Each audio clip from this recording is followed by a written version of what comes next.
Hello and welcome back to another video with me, Meoni.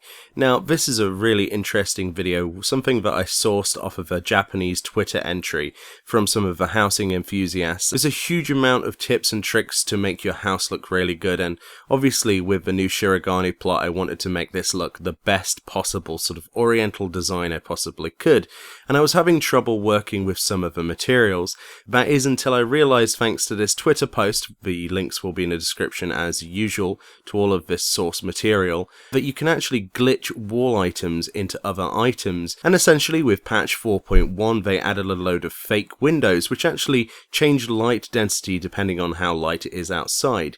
Well, they're actually fake windows and you could only place them on walls.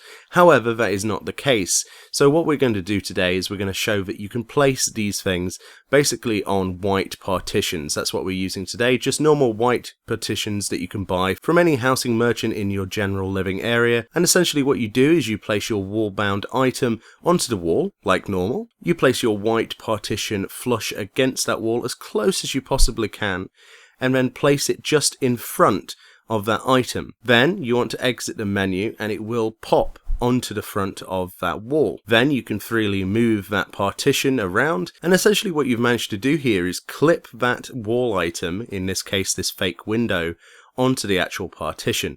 If you do this with a second player, this is actually so much easier to line up and get perfect much faster. Essentially what you want to get them to do is place the wall item and move it around behind the flat partition flush against the wall, and on your screen it will already be popped, on theirs it will not. And when you are happy with the design, you take over control and move the wall. As soon as you do, they will also see it popped onto the front as well. Probably have much less issues if you do have an extra player lying around to help you. Now partitions are interesting because they can be dyed, and of course walls cannot. Now there's been some really interesting and beautiful designs using this exact same technique, and it eluded me for the longest time how people managed to do this.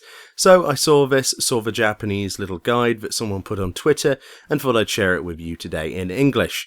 Hopefully this was interesting to you. I know a lot of people who would go mental for this, and I'm intending to make my house look the best, essentially when I get around to purchasing all of the expensive items to furnish it with. Hopefully you've enjoyed this video, thank you very much for watching, and I'll see you next time.